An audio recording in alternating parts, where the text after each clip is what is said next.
कहानी की शुरुआत होती है 28वीं सदी में, जहां धरती का पुराना इंटरनेशनल स्पेस स्टेशन दूसरे ग्रहों के लोगों के साथ मिलकर काम करने लगा था। हर नए ग्रह के लोग अपना स्टेशन लेकर आए और उसे धरती के स्टेशन से जोड़ दिया। फिर धीरे धीरे ये सब मिलकर एक बड़ा सा मल्टीकल्चरल शहर बन गया, जिसे अल्फा का नाम दिया गया। अल्फा में इस वक्त हजारों ग्रहों की लाखों प्रजातियां रहती थीं। ये शहर इतना बड़ा हो गया था कि इसे डीप स्पेस में भेज दिया गया, जिससे ये और ज्यादा लोगों तक पहुंच सके और लगातार बढ़ता रहे। अब इतनी बड़ी आबादी में शांति बनाए रखने के लिए यूएचएफ यानी यूनाइटेड ह्यूमन फेडरेशन ने एक पुलिस डिवीजन बनाया। अल्फा के डीप स्पेस में जाने के पूरे 400 साल बाद हम म्यूल नाम के ग्रह को देखते हैं, जहाँ के लोग पूरी शांति से जी रहे थे। वहाँ के लोगों का किसी दूसरी प्रजाति से कोई संपर्क नहीं था। वो समंदर में से ऊर्जा से भरे हुए मोती इकट्ठा करते और कन्वर्टर नाम के एक खास जानवर की मदद से उनकी कॉपीज बना लेते। लेकिन एक दिन अचानक आसमान से मलबा गिरना शुरू हो गया। उस मलबे में कई छोटे जहाज और एक बहुत बड़ा स्पेसक्राफ्ट भी शामिल था। जैसे ही वो स्पेसक्राफ्ट प्लैनेट से टकराया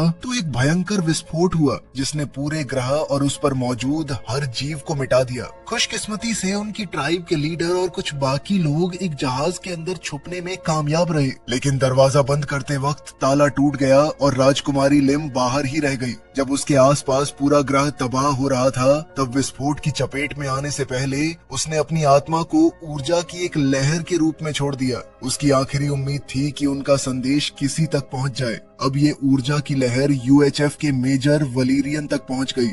वलीरियन अपनी साथी सार्जेंट सोफी के साथ सफर करता था। वो सोफी के साथ रिश्ता बनाना चाहता था, लेकिन सोफी हर बार उसे मना कर देती। उसका मानना था कि वलीरियन दिल फेंक आशिक है, वो हमेशा उसके साथ नहीं रहने वाला। अब वलीरियन ने जहाज की एआई एलेक्स से अपने दिमाग का स्कैन करने को कहा। एलेक्स ने बताया कि उसके दिमाग में कुछ बाहरी ऊर्जा की लहरें पहुंची हैं। इसके बाद वो दोनों प्लैनेट काइरियन पर गए। वहाँ उन्हें डिफेंस मिनिस्टर का संदेश मिला। मिनिस्टर ने उनसे कहा कि वो उस प्रजाति के आखिरी कन्वर्टर को बचाएं और उसे अल्फा में लेकर आएं। ये मिशन बहुत ही खुफिया था। फिर दोनों तुरंत इस मिशन के लिए रवाना हो गए। जैसे ही वो लोग वहाँ पहुँचे, उन्होंने अपने कपड़े बदल लिए ताकि आम टूरिस्ट्स की तरह दिख सकें। फिर वहाँ उनकी मुलाकात मेजर गिब्सन और उसकी टीम से हुई, जो इस मिशन में उनकी मदद करने वाली थी। योजना के मुताबिक वलीरियन को एक वर्चुअल बाजार में घुसना था और फिर एक खास पॉइंट पर सोफी से मिलकर सामान का ट्रांसफर करना था।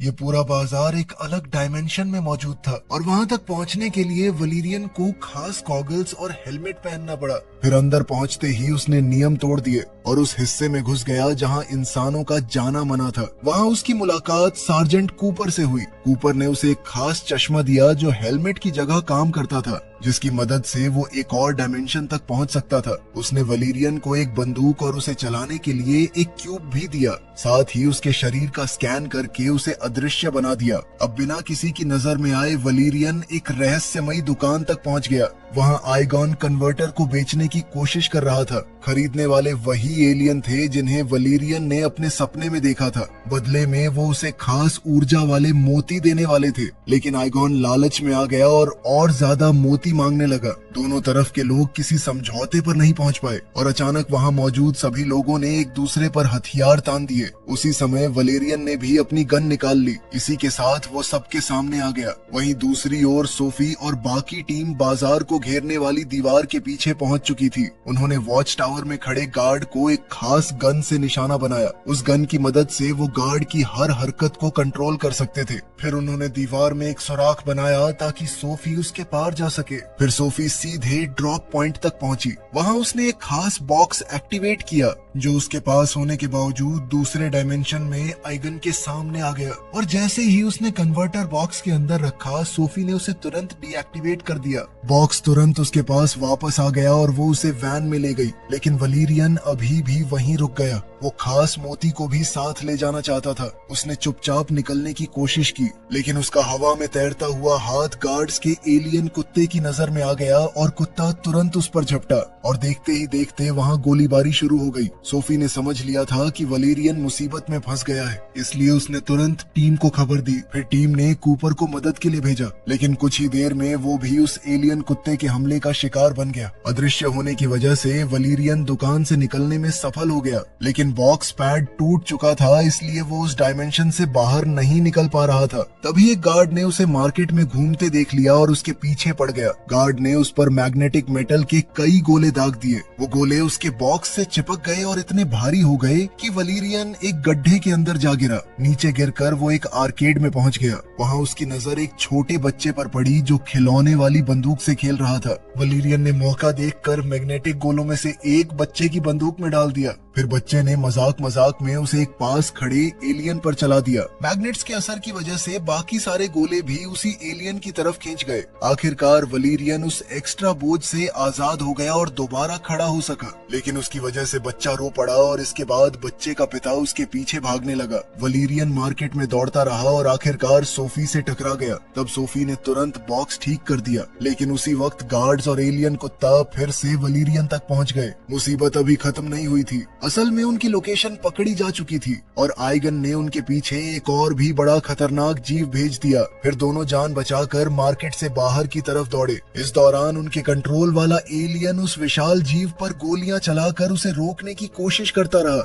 आखिर में सब लोग अपनी गाड़ी तक पहुंच गए, लेकिन वो दानव बहुत तेज था और कुछ ही पलों में उनके पास आ गया। उसने सीधा उनकी वैन पर छलांग लगा दी। फिर पूरी टीम ने उस पर गोलियां बरसाई, लेकिन कोई असर नहीं हुआ। तब वलीरियन ने एलेक्स से संपर्क किया और एआई को उनका स्पेसशिप बुलाने का हुक्म दिया। जैसे ही जहाज पास आया, वलीरियन और सोफी खिड़की से बाहर कूदकर सुरक्षित तरीके से उसमें सवार हो गए, मगर वो दानव भी उनके पीछे जहाज पर चढ़ गया। लेकिन फिर जैसे ही स्पेसशिप ने रफ्तार पकड़ी और एक्सोस्पेस से बाहर निकला तो दानव संतुलन खो बैठा और नीचे गिर गया। उधर सोफी ने कन्वर्टर को एक ट्रीटमेंट कैप्सूल के अंदर सुरक्षित रख दिया था। इसके बाद वलीरियन ने एलेक्स से उस खास मोती की जांच करने को कहा। जांच में पता चला कि उस मोती के अंदर बेपनाह ऊर्जा छुपी हुई थी, लेकिन जब उसने सिस्टम में उस ग्रह की जानकारी देखनी चाहिए तो उस पर रेस्ट्रिक्टेड एक्सेस दिखाया गया, यानी उस ग्रह से जुड़ी जानकारी छुपा कर रखी गई थी। फिर कुछ देर बाद सोफी भी डेक पर आ गई। अब वलीरियन ने एक बार फिर शादी का प्रस्ताव रखा, लेकिन इस बार भी सोफी ने उसे नजरअंदाज कर दिया।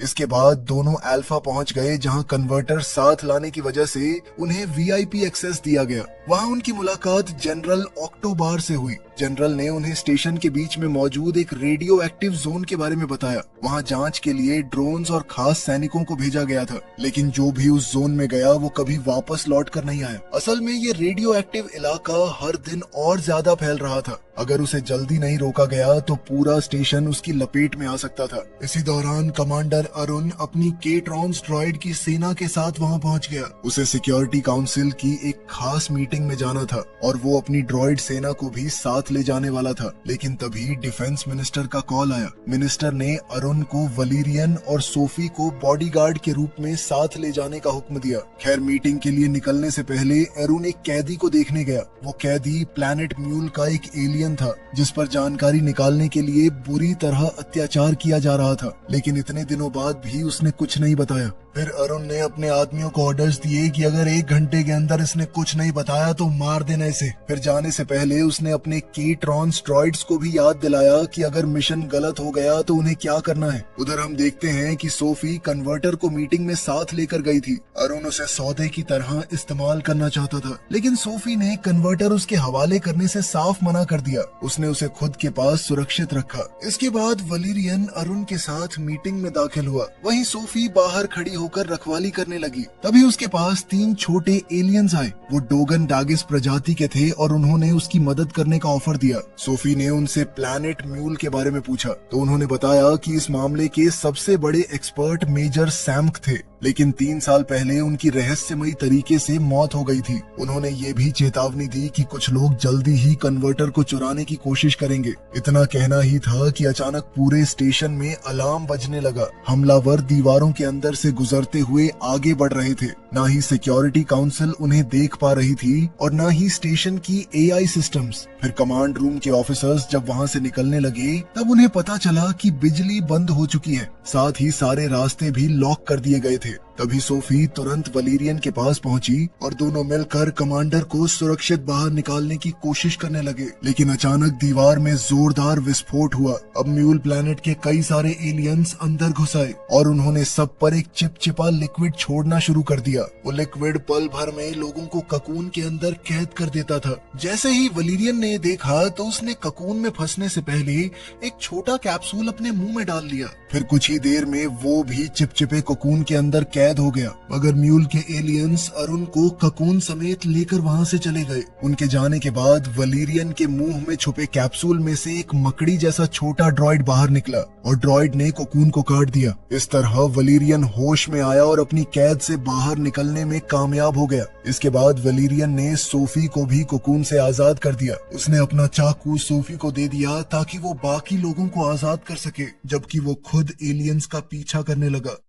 उधर कमांड रूम की बिजली वापस आ गई थी। सोफी ने स्क्रीन पर अरुण और उसके किडनैपर्स की लोकेशन ट्रैक कर ली और फिर वो कम्युनिकेटर के जरिए लगातार वलीरियन को रास्ता बताती रही। उन तक जल्दी पहुंचने का सिर्फ एक ही तरीका था, बीच की दीवार तोड़कर सीधा आगे बढ़ना। इसलिए वलीरियन ने अपने सूट की मदद से दीवार तोड़ दी और अंदर घुस गया। इसके बाद वो अल्फा स्पेस स्टेशन के अलग अलग हिस्सों से गुजर रहा था। कहीं रेगिस्तान था, कहीं जंगल, तो कहीं बिल्कुल अलग दुनिया जैसा माहौल। आखिरकार एलेक्स भी अपना स्पेसशिप लेकर उसके पास पहुंच गई। तब तक एलियंस भी एक एयरक्राफ्ट में सवार हो चुके थे। उसी पल एक तेज रफ्तार चेस शुरू हो गई। इधर वलीरियन ने उनके जहाज पर गोलीबारी शुरू कर दी, लेकिन दुश्मन का स्पेसक्राफ्ट अचानक सैकड़ों छोटे छोटे जहाजों में बंट गया। वलीरियन ने उस जहाज का पीछा किया जिसमें उसे लगा कि अरुण मौजूद है, लेकिन उसका स्पेसक्राफ्ट बहुत बड़ा था। वो उन तंग और टेढ़े मेढ़े रास्तों में दुश्मन का पीछा नहीं कर सकता था। इसलिए उसने स्काई जेट का इस्तेमाल करने का फैसला किया। उसने हुक की मदद से दुश्मन के जहाज को पकड़ लिया। अब जहाज जहां भी जाता वलीरियन उसके साथ खींचता चला जाता, लेकिन इस वजह से उसका कंट्रोल खत्म हो गया था। तभी दुश्मन उसे घसीटते हुए डेड जोन के अंदर ले गया। जैसे ही वो वहां पहुंचा, सोफी का उससे हर तरह का संपर्क टूट गया। सोफी तुरंत उसे बचाने जाना चाहती थी, लेकिन जनरल ऑक्टोबार ने उसे रोक दिया। उसने अपने सैनिकों को आदेश दिया कि सोफी को हिरासत में ले लिया जाए, लेकिन ले जाने से पहले सोफी ने जनरल के मन में एक सवाल पैदा कर दिया। अगर प्लैनेट म्यूल तबाह हो चुका था तो उसके एलियंस यहाँ कैसे मौजूद थे, और अगर वो इतने बुरे थे तो उन्होंने सिक्योरिटी काउंसिल के सभी लोगों को जिंदा क्यों छोड़ा। कहीं ना कहीं कोई सच छुपाया जा रहा था। फिर जैसे ही सोफी नजरों से दूर हुई तो जनरल बार ने डेटाबेस में प्लैनेट म्यूल की फाइल खोलने की कोशिश की, लेकिन हैरानी की बात ये थी कि उसके पास भी इस जानकारी को देखने की इजाजत नहीं थी। उधर सोफी को ले जा रहे गार्ड्स के साथ उसने चालाकी करने की सोची। उसने कहा कि सुरक्षा के लिए उसे हथकड़ी लगा देनी चाहिए। फिर जैसे ही गार्ड्स उसके करीब आए, सोफी ने उन्हें पकड़ लिया और कुछ ही पलों में दोनों गार्ड्स बेहोश जमीन पर पड़े थे। अब आजाद होते ही वो डोगान डगीज के पास पहुंची। उसने उनसे वलीरियन की एग्जैक्ट लोकेशन तक ले चलने को कहा। फिर वो चारों मिलकर बॉब नाम के आदमी से मिलने गए। बॉब उनकी मदद करने वाला था, लेकिन उसके लिए पहले उन्हें एक बहुत खास जीव पकड़ना था जिसका नाम है कॉर्टेक्स जेलीफिश। फिर सोफी बॉब की सबमरीन में सवार हो गई और सबमरीन उसे गहरे पानी के अंदर ले गई। वहाँ वो ब्रोमोसॉर्स नाम के विशाल जानवरों की तलाश करने लगे। ये बड़े बड़े प्राणी अपनी पीठ पर कॉर्टेक्स जेलीफिश को लेकर घूमते थे। खैर, फिर बॉब ने सबमरीन के खास पंजों का इस्तेमाल करके ब्रोमोसॉर की पीठ से जेलीफिश निकालने की कोशिश की, लेकिन जेलीफिश को निकालना इतना आसान नहीं था और काफी जोर लगाना पड़ा। इस वजह से ब्रोमोसॉर्स गुस्से में आ गए। उसी पल 3 ब्रोमोसॉर्स पानी के अंदर उनका पीछा करने लगे, लेकिन खुशकिस्मती से सबमरीन काफी तेज थी और एक तंग रास्ते से गुजरते हुए उन्होंने उनसे पीछा छुड़ा लिया। फिर जमीन पर वापस आने के बाद डोगन डगैस ने सोफी को बताया कि उसे जेलीफिश अपने सिर पर रखनी होगी और वो उसे अपनी मंजिल दिखाएगी, लेकिन उसे 1 मिनट से ज्यादा ऐसा नहीं करना था, वरना जेलीफिश उसकी यादें खाना शुरू कर देगी। तब सोफी ने उनकी बात मानी और अपनी हद से आगे बढ़कर वो 1 मिनट 10 सेकंड तक जेलीफिश के नीचे रही। आखिरकार उसने वलीरियन की लोकेशन देख ली। उसके सामने एक बोर्ड नजर आया जिस पर लिखा था L630E। तब डोगान डगेस ने तुरंत पहचान लिया कि इसका मतलब लेवल 630 ईस्ट था। फिर सोफी अपने साथी को बचाने के लिए तुरंत निकल पड़ी। लेकिन इसी दौरान डोगन डगीस जनरल बार के पास गए और उसे अरुण के छुपाए हुए एलियन कैदी के बारे में बता दिया। ये सच जानकर जनरल बार ने तुरंत पूछताछ में शामिल सभी लोगों को गिरफ्तार कर लिया और म्यूल एलियन की मदद करने की कोशिश की। लेकिन एलियन ने मरने से पहले एक संदेश देने के लिए अपना शरीर फाड़ दिया, बिल्कुल वैसे ही जैसा राजकुमारी ने किया था। उसने कमांडर को बताया कि हम लोग मजबूरी में हमला कर रहे हैं, हमारी एक चीज है तुम्हारे पास। इसके बाद जब सार्जेंट नेजा ने एलियन का डीएनए डेटाबेस में चेक किया तो हैरानी की बात ये थी कि उस प्रजाति का कोई रिकॉर्ड मौजूद ही नहीं था। इसका मतलब या तो वो लोग कभी मौजूद थे ही नहीं या फिर किसी ने जानबूझकर उनके सारे रिकॉर्ड्स मिटा दिए थे। वहीं दूसरी ओर सोफी लेवल 630 ईस्ट पहुंच गई थी। वहां की पथरीली जगह से गुजरते हुए उसने वलेरियन को जमीन पर बेहोश पड़ा देखा। तब उसने खास दवा का इस्तेमाल करके वलेरियन को होश में लाया। उसके होश में आते ही दोनों के बीच एक प्यारी नोक-झोंक शुरू हो गई। खैर, जब वलेरियन अपना जहाज ठीक कर रहा था तब सोफी तितलियों को देखकर अपना मन बहला रही थी। लेकिन उसे पता नहीं था कि सारी तितलियां असली नहीं थीं, बल्कि कुछ तितलियां सिर्फ चारा थीं। उसने जैसे ही एक तितली को छुआ वो अचानक हवा में खींच ली गई। असल में उसे प्लैनेट गोरा की बुलान बथॉर्स नाम की ट्राइब ने पकड़ लिया था और वो उसे अपने बंदी इलाके में ले गए। उधर वलेरियन ने भी जानबूझकर एक तितली को छुआ ताकि वो भी उस जगह पहुंच सके। लेकिन खींच कर लाए जाने के बाद उसने अपने दुश्मन पर गोली चला दी और एक दीवार के पीछे छुप गया। फिर वहीं से उसने दोबारा एलेक्स से संपर्क बना लिया। फिर एआई ने उसे बताया कि बिना किसी डिप्लोमेटिक दिक्कत के अंदर घुसने का एक ही तरीका था, एक ग्लैमोपॉड ढूंढना। अब वलेरियन डेड जोन से बाहर आ चुका था तो यूएचएफ उसकी लोकेशन दोबारा ट्रैक कर पा रहा था। गार्ड्स को ऑर्डर दिया गया था कि उसे नुकसान न पहुंचाया जाए, सिर्फ ढूंढ कर मदद की जाए। इसी का फायदा उठाते हुए वलेरियन ने एक ऑफिसर को धमकाया, उससे एक खास इनविजिबल गन छीन ली और उसे बेहोश करके पैराडाइज एली में घुस गया। वहाँ सड़क पर कई इंसानी कॉल गर्ल्स अपनी सेवाएं दे रही थी, लेकिन वलेरियन सीधा एक खास क्लब में गया और वहाँ के मालिक जॉली से एक ग्लैमोपॉड मांगा। ग्लैमोपॉड एक ऐसी एलियन प्रजाति थी जो अपना रूप बार बार बदल सकती थी। फिर जॉली उसे बबल का शो दिखाने ले गया। बबल डांस करते वक्त बार बार अपना चेहरा और पूरा रूप बदल रही थी। शो खत्म होते ही वलेरियन ने अपनी गन निकाली, जॉली को बेहोश कर दिया और बबल से एक डील की। असल में बबल एक इलीगल इमिग्रेंट थी। वलेरियन ने वादा किया कि अगर वो सोफी को ढूंढने में मदद करेगी तो वो उसे लीगल पास और क्लब से आजादी दिलवा देगा। इस पर बबल मान गई। उसने वलेरियन को अपने जेली जैसे शरीर के अंदर छुपा लिया और खुद जॉली का रूप धारण कर लिया। इसी चाल से दोनों क्लब से बाहर निकल गए। फिर सोफी तक पहुंचने के लिए बबल ने फिर से अपना रूप बदला और एक बुलान बथौर बन गई ताकि वो उस जगह आसानी से घुस सके जहां पर सोफी को कैद करके रखा गया था। वहीं दूसरी तरफ सोफी अपने कैद करने वालों से बात करने की कोशिश कर रही थी, लेकिन कोई उसकी बात नहीं समझ रहा था। सब लोग बस उसे अलग अलग कपड़े दिखा रहे थे ताकि वो एक चुन सके। आखिर में उसे एक सफेद ड्रेस पहनाई गई और उसके सिर पर एक बहुत बड़ी टोपी रखी गई। फिर उसे कई नौकरों की लाइन में खड़ा कर दिया गया जो अपने राजा के लिए खाना लेकर जा रहे थे। इसी लाइन में बबल और वलेरियन भी चुपके से शामिल हो गए। राजा एक एक करके सारे पकवान देख रहा था और हर डिश को नापसंद कर रहा था। वलेरियन की डिश भी उसे पसंद नहीं आई। तब वलेरियन लाइन से अलग होकर चुपचाप देखने लगा कि सोफी के साथ क्या होने वाला है। फिर जब सोफी की बारी आई, उसकी ट्रे में सिर्फ एक नींबू रखा था। राजा ने वो नींबू उठाया और उसका रस सोफी के सिर पर निचोड़ दिया। फिर उसने अजीब सा औजार निकाला और सोफी की खोपड़ी खोलने की तैयारी करने लगा। तब वलेरियन ने एक पल भी बर्बाद नहीं किया और उसने अपनी ट्रे एक गार्ड के मुंह पे दे मारी। उसके हथियार छीन लिए और बाकी गार्ड से लड़ना शुरू कर दिया। लड़ते लड़ते वो सीधा राजा पर जा कूदा और उसे मार डाला। आखिरकार सोफी आजाद हो गई थी।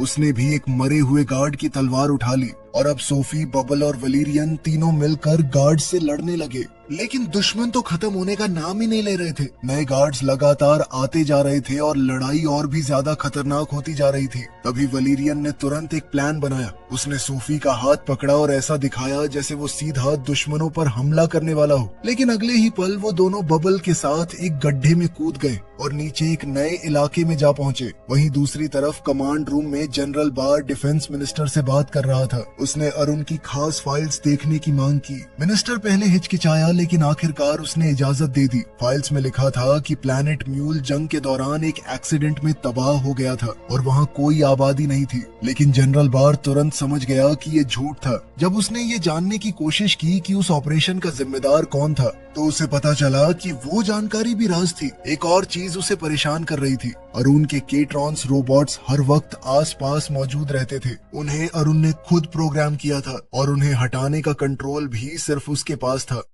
इधर वलीरियन और सोफी एक बहुत बड़े कचरे के कंटेनर में जा गिरे थे। वहाँ उन्हें पता चला कि लड़ाई के दौरान बबल बुरी तरह जख्मी हो चुकी थी। अपनी आखिरी सांसों में बबल ने वलीरियन से सिर्फ एक बात कही। उसने कहा कि वो सोफी का हमेशा ख्याल रखे। इतना कहकर उसका शरीर धीरे धीरे धूल में बदल गया। बबल की मौत से उदास होकर वलीरियन और सोफी आगे बढ़ने लगे। वलीरियन दावा कर रहा था कि उसे पता है वो कहाँ जा रहा है। फिर रास्ते में उसने एक सच बताया। उसने कहा कि राजकुमारी लिम की आत्मा शुरू से उसके अंदर मौजूद थी और वही उसे रास्ता दिखा रही थी। आखिरकार चलते चलते दोनों डेड जोन के अंदर पहुंच गए। हैरानी की बात ये थी कि उनके साथ कुछ भी बुरा नहीं हुआ। ना कोई रेडिएशन थी, ना कोई बीमारी। तब उन्हें समझ आया कि डेड जोन का खतरा शुरू से ही एक झूठ था। अब वलेरियन को यकीन हो गया कि अरुण असल सच जानता था। फिर थोड़ी देर बाद वो एक चमकती हुई दीवार तक पहुंचे। उस चमकती दीवार के पीछे वही लोग मौजूद थे जिनकी वो तलाश कर रहे थे।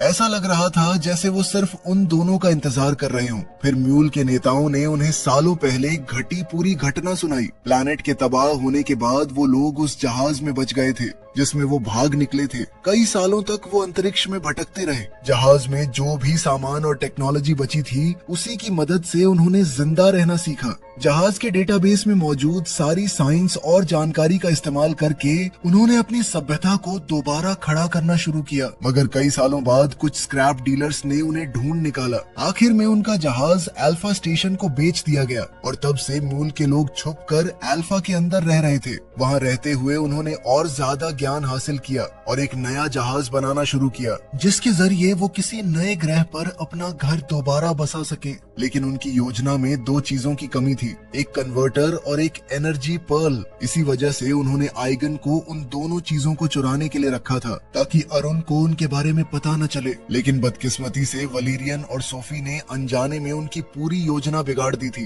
मगर अब जब वलीरियन और सोफी को म्यूल के लोगों की पूरी कहानी पता चल गई, तो एलियंस ने उन पर भरोसा किया और अरुण को होश में ला दिया। होश में आते ही अरुण ने वलेरियन और सोफी को हुक्म दिया कि वो म्यूल के लोगों को गिरफ्तार कर लें। उसने दावा किया कि ये सब झूठ बोल रहे हैं और जिस वक्त उस इलाके में जंग चल रही थी, उस समय प्लैनेट म्यूल पर कोई आबादी मौजूद नहीं थी। लेकिन इस बार वलीरियन और सोफी उसकी बातों में नहीं आए। दरअसल वो पहले ही समझ चुके थे कि असल में हुआ क्या था। सच तो ये था कि उस दिन अरुण ही ऑपरेशन का कमांडर था। उसने बिना परवाह किए मिसाइल्स लॉन्च करने का ऑर्डर दे दिया, जबकि वो जानता था कि वहाँ पर लोग हैं। फिर बाद में अपना जुर्म छुपाने के लिए उसने सारे सबूत मिटा दिए। इसी सच को छुपाने के लिए उसने मेजर सैम्क का कत्ल करवाया था। आखिरकार अरुण ने सच कबूल कर लिया। उसने माना कि ये सब उसने किया था। उसका कहना था कि अगर सच बाहर आ जाता तो अल्फा में इंसानों की इज्जत और ताकत दोनों खत्म हो जाती। लेकिन वलीरियन ने उसकी बात सुनने के बजाय सीधा उसके मुंह पर मुक्का दे मारा। फिर उसने अपने पास मौजूद वो एनर्जी पर्ल म्यूल के लोगों को दे दी। सोफी भी उन्हें कन्वर्टर देना चाहती थी। पहले तो वलीरियन ने विरोध किया और याद दिलाया कि कन्वर्टर सरकारी संपत्ति है, लेकिन फिर सोफी ने उससे कहा कि इसी वजह से वो उससे शादी नहीं करना चाहती,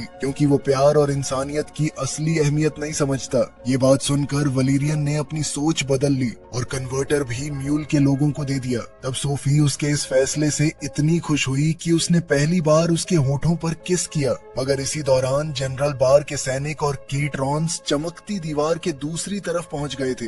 जांच करने पर उन्हें पता चला कि वहां पर कोई कंटामिनेशन है ही नहीं। फिर भी उन्होंने एहतियात के तौर पर बॉम्ब्स लगाना शुरू कर दिया। इधर म्यूल के नेता ने एनर्जी पर्ल को कन्वर्टर को खिला दिया था। आखिरकार उनके पास वो ऊर्जा आ गई जिसकी उन्हें सालों से जरूरत थी। उसी पल नए जहाज का सिस्टम एक्टिवेट हो गया। फिर कुछ ही पलों में एक विशाल होलोग्राम उभर कर आया जो उनके पुराने ग्रह म्यूल की तस्वीर दिखा रहा था। अब उनका मिशन पूरा हो चुका था। राजकुमारी लिम की आत्मा भी आखिर सुकून पा सकती थी। तब म्यूल के लोगों ने उसकी आत्मा को विलेरियन के शरीर से अलग कर दिया। वहीं बाहर सैनिकों के आने की खबर मिलते ही कुछ म्यूल म्यूल एलियंस दीवार पार करके उनके पास गए। उन्होंने बहुत शांति और नरमी से बात की ताकि सबको समझ आ सके कि उनका किसी को नुकसान पहुंचाने का इरादा नहीं था। ये सब देखकर जनरल बार को भी सच पर और ज्यादा यकीन हो गया। उसी वक्त वलीरियन और सोफी ने उससे संपर्क किया और पूरी कहानी बता दी, लेकिन बॉम्ब्स को रोकने और ऑपरेशन कैंसिल करने के लिए अब भी एक चीज जरूरी थी और वो थी अरुण की इजाजत। तब वलेरियन और सोफी अरुण को खींचकर अंदर लाए और उससे सच बुलवाने की कोशिश की, लेकिन अरुण ने तो उल्टा ही हुक्म दे दिया, सब कुछ खत्म कर दो। उसके इतना कहते ही उसके केट्रॉन ड्रॉइड्स ने हमला कर दिया। ड्रॉइड्स ने दीवार के पास मौजूद लोगों पर भी हमला कर दिया और कमांड रूम में मौजूद ऑफिसर्स को भी मारना शुरू कर दिया। उधर जनरल बार ने सार्जेंट नेजा को काउंटडाउन रोकने का हुक्म दिया। जब सोफी गुस्से में एरन को लगातार मुक्के मार रही थी और वलीरियन दीवार पार करके केट्रॉन्स पर फायरिंग कर रहा था, तब नेजा चुपके से कंट्रोल पैनल तक पहुंच गया। उसने सीधा मेन सिस्टम के सोर्स के साथ काम करना शुरू कर दिया। अब हर सेकंड के साथ वक्त खत्म हो रहा था। आखिरकार नेजा ने धमाके से सिर्फ 1 सेकंड पहले काउंटडाउन रोक दिया। सभी बॉम्ब्स डीएक्टिवेट हो गए और म्यूल के लोग अपने नए स्टारशिप में सुरक्षित तरीके से अल्फा स्टेशन छोड़ने में कामयाब हो गए। फिर कुछ देर बाद बचे हुए कुछ सैनिकों ने कमांडर अरुण को एक जगह पर लटका हुआ पाया। वो उस सुराख के पास लटक रहा था जहां से म्यूल के लोग निकल कर गए थे। ये देखकर जनरल बार ने तुरंत हुक्म दिया कि अरुण को उसके अपराधों के लिए गिरफ्तार कर लिया जाए। इधर वलीरियन और सोफी भी बच निकलने में कामयाब हो गए थे। तब रेस्क्यू टीम का इंतजार करते हुए वलीरियन ने एक बार फिर सोफी से शादी का सवाल पूछा। इस बार सोफी ने उसे सीधा मना नहीं किया। उसने कहा शायद कर भी लूं। फिर उसने आगे बढ़ के वलेरियन को चूम लिया। तो चलो, हीरो को लड़की मिल गई, विलन भी पकड़ा गया। मिलते हैं अगली वीडियो में।